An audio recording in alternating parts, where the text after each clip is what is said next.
Hello, and welcome to the Rise Up Buttercup Podcast, where we have one mission to empower women across the world. And I'm saying no way, I'm going my own way, and you can't stop me, 'cause I'm loving myself, oh no way, this is my own way, and you can't stop me, 'cause I'm loving myself. Hello, my friend, and welcome to another episode of the Rise Up Buttercup Podcast. I am your host, Amy Gerhartz. I am so excited that you're here today, whether you're listening through the airwaves or you're watching me on YouTube. But I'm just so excited to have you here. I'm excited to share with you what I think is probably one of the most important lessons I have ever learned in my life when it comes to discovering my self-worth, that I believe at my core is going to support you tremendously when it comes to discovering your self-worth. And it was something that I embarrassingly have to say, I didn't learn this lesson until my late 30s. And some of you might be younger than me listening to this. Some of you might be older than me listening to this. I want you to know there is no shame, no judgment here. But I do feel that I'm grateful that I learned this in my 30s, but I also wish I had learned it a lot earlier. I wish that the story that I'm about to share with you, the tools that I'm about to share with you, I wish I had known this from such a younger age, because it has completely shifted the way that I show up in my life every single day and the value that I put on myself every single day. Because if you've listened to any of my other podcast episodes, and especially the one right before this about cultivating self-love, then you'll know that I was someone for a very long time who struggled with my self-worth, struggled with my value. I used to be horrifically insecure. And so when I learned this lesson, although I had already been on my personal development journey for a while, when I learned this lesson, it was almost like the final missing puzzle piece of unjumbling the narrative in my mind. Because as I've mentioned before, our minds get programmed through repetition. And so through repetition, we've developed the belief systems that we have about ourselves currently. And through repetition, we can shift and change those belief systems and those patterns and habits and behaviors that we have. And so I had begun my personal development journey in 2015, but I didn't learn this lesson that I'm going to share with you today until 2021. So it was still 2015, 2016, 2017, 2018, 2019, 2020, 21. What is that, 6 years later? My math is not the best, even though if you're watching on YouTube, I just counted on my fingers. At least I'm entertaining you guys. And this was something that took me another 6 years for the puzzle pieces to finally unjumble and for me to be able to see things clearly. And my intention is to give you this tip sooner and not wait 10 podcast episodes or 20 podcast episodes or 3 years from now to teach you this, to share this with you now so that you can start discovering your own self-worth now. Because I am curious to know how many of you might feel the same way that I felt, and how many of you listening to this, even if you've been in personal development for a while, or even if you've been working on yourself for a while, still might have some of your own wires crossed. So today we're going to talk, like I said, all about discovering your self-worth. And in order for me to give you this lesson, it's really important that I share a little bit of my background again and my story that led me to learning how to discover this lesson. And I want you to really lean in with me today. Take some notes of anything that I say that might pop out for you. Feel free to share those things with me through social media. You can email me. You can comment on this video or on this podcast episode, and just let me know the things that really resonated for you, because they're going to be little nuggets of wisdom. I hope. My intention is that I'm going to give you little nuggets of wisdom throughout this episode. And when you discover it, I don't want you to forget it. So make sure that you write it down or pause the episode and, just jot it down somewhere or put it in the notes on your phone and then come back to this, because these aha moments for me, like I said, were so incredibly life-changing, and I want them to be life-changing for you. I want you to have that moment where your entire future becomes so much easier because you are so secure in your own self-worth, in your own identity. So now, with that being said, I want to back up to my career as a musician and an entertainer. And I want to share with you some of the pitfalls that started having me question my own self-worth and my own identity and really getting mixed up with what that actually is. Because in the music industry, or at least when I was in it, and I can't say that anybody really pushed this upon me or forced this upon me, but there was this underlining theme, and it was somehow learned, because all the things in our lives become these learned behaviors. But there was a theme that I felt, and I could say that some of my other musician friends felt, this theme that if I wasn't putting something out, I wasn't relevant. If I wasn't producing, I wasn't relevant. So when I started my career in music, I just wanted, I wanted to go, right? I was like, go, go, go, go, go. Let me just put something new out, put something else out, write a new song, book a new show, book a new tour. Now, part of this too is I had just quit my job in New York City to pursue a career in music full time. This was back in 2007. And so I had a little bit of a financial incentive here too, to go, go, go, go, go. I've got to do something. I've got to book another show. I've got to get the word out about who I am and what I'm doing. And so the more I did this, the more I started seeing results, right? And this is, we all see that graph that effort equals results. The more effort you put into something, the more results usually you're going to have. And so there is usually a direct correlation that if you show up, you'll more than likely get results. They may not always be exactly what you want, but you're going to get something. And so I would start showing up and booking these shows, and then I would get hired again, and then I would get hired again, and then I would get hired again. And because I was good at what I did as a singer, and still what I do, I still get hired for music events here and there. But because I was good at what I did and what I do, I kept getting hired for more. And then I would put out an album, and I'd write music, I'd put it together, put out an album and release an album. And then I would put out another album, and then I would put out another album. And my days started to get consumed with the work that I was actually doing. My days started to get consumed with, I've got to do more, I've got to do more, I've got to do more. And I don't know, I'm going to take a quick second to pause here because my intuition is telling me to do so. I don't know about you, but it was very easy for me in my life to get distracted in the doing of something versus living in the moment.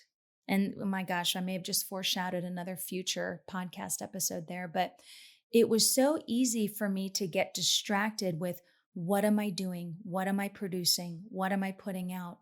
Because I had started developing this belief system that my value and my worth was relevant to those things.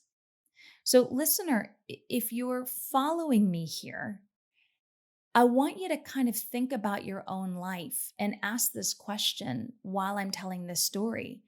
Is there anywhere in your life that you're seeing any similarities or any patterns? Is there anything in your life that you've started putting emphasis into the work itself versus actually living in the moment and being present with the things around you? And then you can begin to ask yourself, well, have I begun getting myself mixed up in the things that I'm doing, the things that I'm producing? Because for me, I did. For me, it was my value and my worth started getting tied up into the things I was producing. And here's the funny thing. I had no idea it was actually happening. At this moment in my life, and it's easy for me to identify this now because I've been through the trainings, I've been through leadership, I've been through therapy, I've been through so many, trainings and coaching certifications that I'm like, oh, I didn't even see this when it was happening. Because in the moment, most of the things that we're doing, we repeat subconsciously. We don't realize, we don't bring a conscious awareness to the things that we're actually doing. So I was just showing up, putting out more music, booking another show, booking another tour, booking another event, booking all this stuff. And it wasn't until many years later that I finally figure out, oh my gosh, I started to get my effort confused with my worthiness. My effort equals results. I was getting my worthiness confused with my effort and my results. Because I was starting to think, well, if I can produce more, if I put more effort in, if I produce more, then I'm more valued, that I'm more worthy, that I'm more important, that I'll be seen. Because that was another big thing for me. I discovered in therapy and through my leadership training that I had a need from a very young age to be seen and heard. And I think most of us do. Most of us have this need internally to feel valued, right? But I began looking for that value externally. And this is where the breakdown comes in, is when we start to attach our value and our worth to our external, to our results. That's where things can get really, really unhealthy, or at least they did for me. And so if you're listening to this today, I want you to know that there's a light at the end of the tunnel. There's a way out of this. Just join me on this journey. And I'm going to share with you what I did, and first how I discovered it, and then what I did to start separating out and discovering who I was and what my value and worth was outside of music, outside of the albums I was putting out, outside of the tours that I was booking, outside of whatever it was externally that I was producing. And the aha moment, as I said before, kind of embarrassingly a little bit, didn't come until I was 38 years old, maybe. So 38. So there's hope for you. And by the way, it doesn't matter what age it comes. I'm just happy that it actually came, but it didn't come right away. I didn't understand this, this lesson right away. And so I was 38 years old. The pandemic had hit. I'd begun my leadership trainings, and I was in this really, really intensive program that felt like 4 months of ripping the Band-Aid off, like crying your eyes out therapy, like getting over your own BS. And I remember being in this program, and I had a partner in this program, and we always had these challenges of like challenging yourself to do something else, challenging yourself to do this. And I remember having this conversation with my partner in this training. And I was chatting with her about where I was and what I wanted to accomplish in my life and how I wanted to grow this coaching business. And I just had this moment of like, oh my gosh, I just, once I get to this place, right? Once I get there, I'll know I have it figured out. Once I get there, I'll know that I'm where I want to be. And she looked at me and she said, if you're always trying to get somewhere, you'll always be trying to get somewhere. Let me say that again. Woo, that was a good one. If you're always trying to get somewhere, you'll always be trying to get somewhere. And that was when it sunk in for me, because I didn't even realize that I had developed this habit of what's next, what's next, what's next, what's next.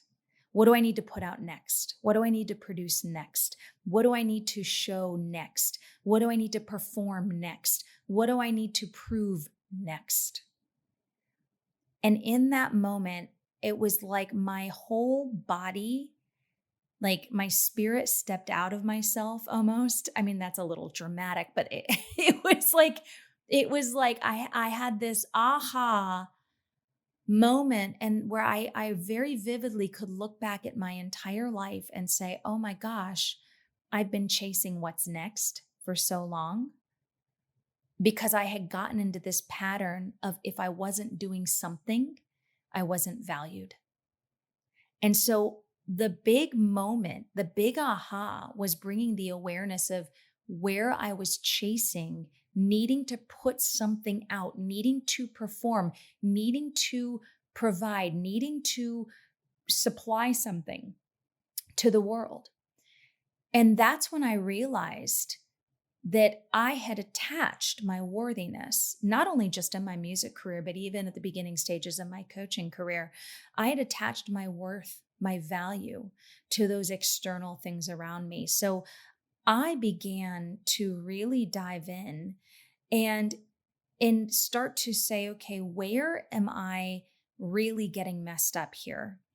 And how can I begin to detach myself outside of those external things?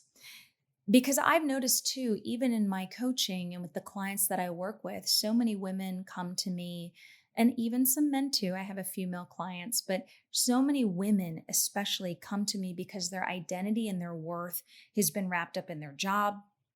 It's been wrapped up in the relationship that they have with their spouse or their partner.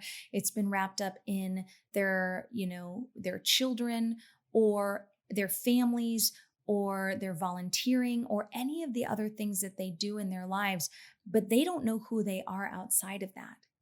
And for a long time, I didn't know who I was outside of music. I didn't know who I was when I wasn't producing something.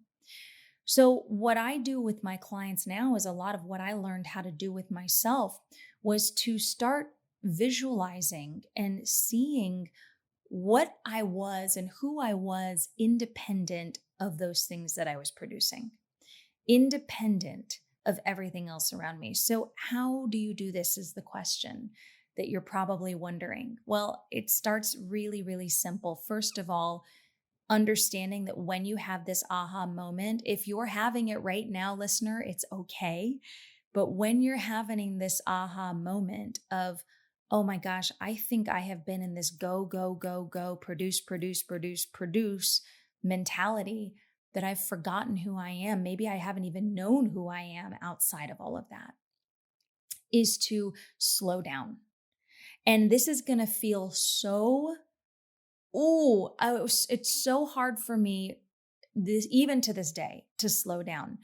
But it's important to take a moment for yourself and just sit with this realization of, oh my gosh, I've been tying up my worth into everything that I do. I've been connecting and attaching my worth to my results. And then when you've slowed down, I want you to take a moment to almost picture, and if you're watching on YouTube, you're going to see my hands here begin to separate. Picture your two hands together if you're listening and if you're watching, and just picture that you're holding in your hands your worth, your value, your worthiness, and all the things that you've produced in your life together. And they're all jumbled together. And then I want you to pretend that you're almost pulling these two spheres apart, right? You're visually and mentally pretending, just go with me here, guys, that you're pulling these two things apart from each other. And in one hand is your worthiness and your value. And in the other hand is all of the things that you've produced, all of the things that you've created. And in all the things that you've created, I want you just to release your hand and let all of those things go. But I want you to still hold on to your worth. And then I want you to start to almost imagine, and I had to do this for me, that my worthiness was almost this little sphere, this little ball that I hold in my hand, and it can look however you want it to look. For me, it's this little glowing ball, and it gets to just sit independently. And then I want you to think about this next concept, because this was the question I asked myself. Once I kind of separated out and I saw that my worth, was separate from all the things, what if my worth got to exist all on its own? And I want you to ask yourself that too, if you're listening to this, if you're someone who's genuinely struggling with your worthiness, what if your worth is something that gets to exist all on its own? And here's the next question to that. What if you don't have to do anything for your worth? Ooh, mind explosion. What if you don't have to do anything for your worth? There's a concept that I'd love to throw out here to you as you're listening to this and as you're diving into this podcast even more. What if your worth and your value exists all on its own without you having to do anything to earn it, to prove it, to show it off? Like, what if it just exists? What if it's always existed for each and every one of us as human beings? What if every single child that was born into the world had its own worth and its own value? What if every single human in the world has their own worth and their own value? I genuinely believe that so many terrible things happen in the world because people don't know their own worth and they don't know their own value and they don't understand that their worth can exist next to someone else's worth. My worth can exist next to yours. I don't have to compete with you for that worth. I don't have to prove that worth. I don't have to show off that worth. I don't have to tear someone down in order to have my own worth. What if this concept of worthiness, that your individual worth just got to exist, and mine got to exist, and your neighbors got to exist, and everyone else has got to exist? How incredible would our society and our world be if we were cultivating this idea that every single individual was worthy? Every single individual has value. Every single individual has worth. And we didn't have to prove it. We didn't have to show it. We didn't have to announce it from the rooftops in order for us to receive validation for it, right? So I want you to sit with this concept, because this was a big aha for me of this, holy cow, what if my own worth and my own value, that I have been booking show after show after show and producing album after album after album and speaking at event after event after event just to show the world that I am worthy and valued, when in reality, I already was. I didn't have to prove it. I didn't have to show it to anyone. And listener, if you are in a spot where you are learning how to discover your own worth, I want you to know that you're already worthy. I genuinely, to my core, believe that. I fully believe that. I believe that you're worthy. I believe that I'm worthy. And I believe that my self-worth is the only person who can cultivate my self-worth is me. The only person who can tell me that I am worthy is me. Now, granted, I just told you you're worthy because, quite frankly, you might need to hear it. But I genuinely believe that in order for us to discover our own self-worth, we get to throw this concept out there that what if it's already there? What if our self-worth has always been there? And this was a concept that I started telling myself every day through repetition. I am already worthy. I am already valued. I am already worthy. I already have an identity, and my self-worth is independent of everything else around me. So the first step, listener, if you really want to join me for this journey, and if you really want to invite this concept into your life, is to sit there and say, what would it look like for me in my life if I let my worth exist independently of everything else around me? Independent of my job, independent of my family, independent of my vacations or my friend groups, independent of the money that I make, independent of everything. It just gets to exist. It's like this little glowing sphere that just gets to sit and exist. And absolutely nothing can determine that self-worth except for you. Nothing around that you can impact that self-worth because it just exists. It's just there. And so when I was able to wrap my brain around that concept that my worth is independent of everything else, that's when I really started to show up with this sense of confidence and security in who I am. Now, once again, it doesn't mean that all of my problems were fixed. It didn't mean that I didn't have bad days or things that I needed to work on. I am always working on things. I'm always looking to become a better version of myself, but I didn't have to prove anything anymore to anyone.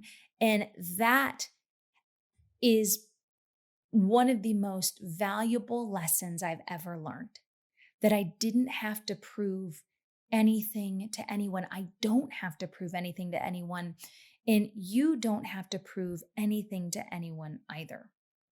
So when it comes to your self-worth and identity, first, allow yourself to slow down. Second, Allow yourself to visualize your worth, your worthiness existing all on its own. And then the third thing I really want you to do is to really intentionally remind yourself every single day that your worthiness is already there, that your worthiness is not something you get to earn or you have to earn. You get to have it already. It is already there. And so if it's already there, you don't have to prove anything to anyone. You don't have to show up and continue to work harder and harder and harder in order to prove that worth. You don't have to produce more and more and more in order to prove that worth. That is a beautiful place to be in, my friend. It is absolutely beautiful. Now, here's the other part about this. As you start to develop this new concept through repetition, huge word for me in my coaching, as you begin to shift perspective on your own worth, there are going to be days where some of your older patterns are going to start to come in. I still have days where I'm like, I've got to put something else out. I've got to put something else out. I've got to put something else out. So I want you to ask yourself this very important question next. And this is a great question that I ask myself whenever I find myself getting into this habit of I've got to produce, I've got to produce, I've got to produce. And this is the question: according to whom? According to whom? Whenever I have this thought, Amy, you've got to book another show. According to whom? Who says I have to book another show? Amy, you've got to put out another video. Okay, well, according to whom? Who says I've got to put out another video? It's my life. It's my business. It's my journey. I get to choose what I do. Now, granted, there are certain things that you, listener, in your life get to show up and do. For example, if you work a job, you get to show up and work the job, but you get to do it separate from your worthiness, right? You get to do it because it provides security for you and your family. You don't have to do it to prove your worth. That is a much different perspective to showing up every day in your life. I show up now and I produce content and videos and I coach clients and I do speaking events and I do all of these things because I get to, because I want to. It is not because I need to. And when it comes to your self-worth, because I now know what my self-worth is, because it's always been there, it exists all on its own, I get to approach the rest of my life from a place of want and a place of I get to. And this gets to be fun. And whenever I find my older patterns coming in of I've got to do more, I've got to do more, I've got to do more, I get to remind myself, no. You get to slow down. And you don't have to do more in order to be relevant. You don't have to do more in order to be seen. You don't have to do more in order to be valued, because I'm already valued. And then on top of that, if you want to take this one step further, find a list of people or write a list of people in your life. Find a group of people that you know that already value you just the way you are. Because those are going to be the people that you get to remind yourself of whenever you might be struggling with your own self-worth. Like for me, my mother is my biggest cheerleader, hands down. She is been my supporter since day one. It doesn't mean we haven't had our issues or our conflicts, but she has been my supporter from day one. There is absolutely nothing that I can do that would change the love that my mother has for me. And the way she sees me and the way she sees my worth and my value, that is my North Star. And now I'm also a woman of faith. So my relationship with God is so important to me too. And there's nothing that I can ever do to change my worthiness in God's eyes, right? If I believe what I believe and I am his child, then I will always be his child. It's no different than the way my mother sees me, right? I will always be my mother's child and I will always be worthy in her eyes. And so find a group of people for you. Find the people that believe in you right where you are right now. And when the days come, because I say when, because they will come, when the days come where you struggle with your worth and your value, go through the steps that I showed you today. Go through the lesson I told you today, and then also use these people to remind you of who you are. I have a tattoo on my arm that says, remember who you are. And that's another podcast story for another day of why I ended up getting this tattoo. But it's such a big reminder for me on the days that I start to forget who I am, because I have been in those moments where I forget. And it's so important to use these tools to remind us of our own worth, to remind us of our value. And so, my friends, I genuinely hope that this supports you today. And there's so much more that we could dive into when it comes to self-worth. If you are someone who is struggling with your self-worth right now and struggling with your confidence, please click on the link in this podcast description. It's in the description for the YouTube video as well. Download our free instant confidence guide. Reach out to us at A Higher Way of Living. Reach out to me anytime. If you are interested in learning more about coaching and how coaching could impact your life, how you could begin to harness your self-worth and your value and your self-love and confidence in yourself, then I would love to have that conversation with you. And I'd love it too if you know someone who is struggling with their self-worth to send them this podcast episode, because your worthiness, once again, exists all on its own. And what a beautiful concept that is. So, my friend, once again, thank you. Thank you for being here today. Feel free to reach out anytime, and remember that you are one of a kind and absolutely worth it. And I'll see you next time.